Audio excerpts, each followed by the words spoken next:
అందరికీ నమస్కారం. శాస్త్రీయ విజ్ఞానం సైంటిఫిక్ టెంపర్ లో భాగంగా ప్రతి అంశాన్ని కూడా పరిశీలించి ప్రశ్నించిన తరువాత మాత్రమే మనం దానికి సమాధానం వస్తే అది నమ్మాలి, అది శాస్త్రం చెప్పడం జరిగింది. ఉదాహరణకి ఈరోజు చాలా మంది మహిళలు పర్వదినాల్లో పాములకు పాలు పోయటం అనేది ఒక ఆచారంగా వస్తుంది.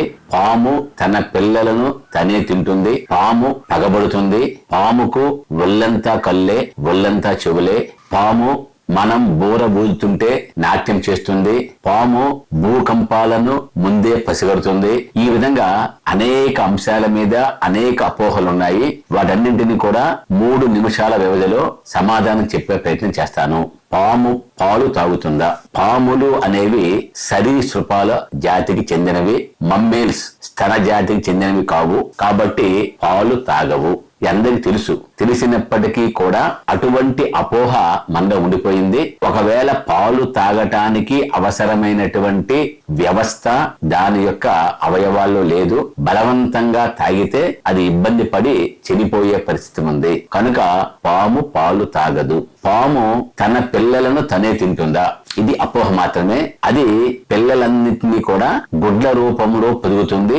గుడ్లు పొదిగిన తర్వాత పిల్లలు వస్తే పిల్లల్ని విడిచిపెట్టి వెళ్ళిపోతుంది. పిల్లలని తో కలిసి అది ఆహారాన్ని సంపాదించి పిల్లలకు పెట్టదు. బయటికి వచ్చిన చిన్న పాములు కూడా దగ్గరగా ఉన్నటువంటి పురుగులని, క్రిములను తిని స్వతంత్రంగా జీవిస్తాయి. కొన్ని ప్రత్యేకమైన పరిస్థితుల్లో ఈ పాములకు గనక ఆహారం లేకపోతే వేరే జాతికి చెందిన పాములని, వేరే క్రిములను తిని బతుకుతాయి తప్పితే తన పిల్లలను తనే తిరిగి తిని బతుకుతాయని మాత్రం అబద్ధం. ఈ పాములు పగబడతాయి.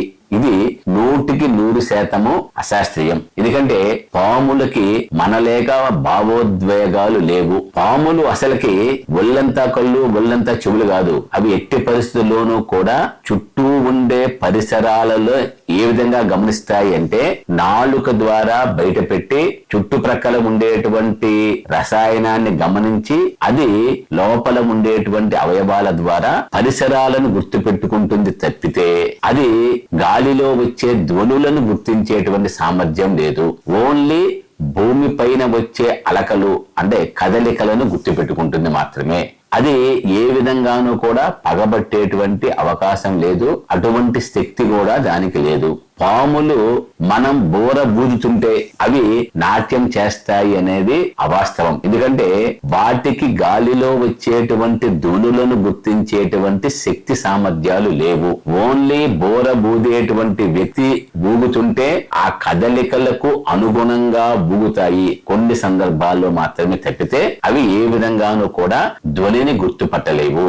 ఇవి పిల్లలు పుట్టిన తరువాత వాటిని పెంచటానికి ప్రయత్నం చేయవు.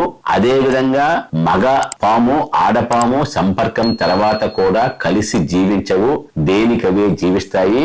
ఇవి భూకంపాలను ముందే పసిగడతాయా అంటే చాలా వరకు దీనిలో శాస్త్రీయత ఉంది. ముఖ్యంగా పాములు భూమి పైన ఉండే కదలికలను, అదే విధంగా అంటే మైక్రో వైబ్రేషన్స్ ని, భూమి లోపల ఉండే కదలికలని అంటే సీస్మిక్ రేడియేషన్స్ ని కూడా అవి గుర్తుపడతాయి. ఆ కదలికలని గుర్తుపట్టడం వల్ల ముందుగానే మేలుకొని అవి భూకంపాలను గుర్తుపట్టే అవకాశం ఉంది. దీన్ని కూడా మనం సైన్స్ కి అనుసంధానం చేసుకొని మనకు భూకంపాలు ఏ విధంగా వస్తున్నాయి, ఎప్పుడు రావచ్చు అనేది కూడా దీని ద్వారా మనం ఏ విధంగా అనుసంధానం చేసుకోవాలనేది కూడా సైన్స్ గమనిస్తూ ఉన్నది. ఈ విధంగా పాములకు సంబంధించి ఉన్న అపోహలన్నీ తొలగించుకోండి. పాములు మనల్ని కాపాడుతాయని గాని, పాములకు సంబంధించి అతీత శక్తులు ఉన్నాయని కానీ ఇవన్నీ 100% కూడా శాస్త్రీయతకు నిలబడదు. దేవుణ్ణి పూజించటంలో, దైవభక్తి కలిగి ఉండటంలో, దైవారాధనలో తప్పు లేదు. కానీ పాములకు సంబంధించినటువంటి సైన్స్ ని మనం తెలుసుకున్నాము. కాబట్టి సైన్స్ ఆధారంగా పాములకి వినికిడి శక్తి, ధ్వనిని గుర్తించే శక్తి లేదు. దానికి మనుషుల్లాగా భావోద్వేగాలు లేవు. కాబట్టి ఆ విషయాన్ని గమనించి దానికి ప్రకారంగా మన యొక్క జీవన విధానం కూడా ఉండాలని అందరినీ కోరుతున్నాను.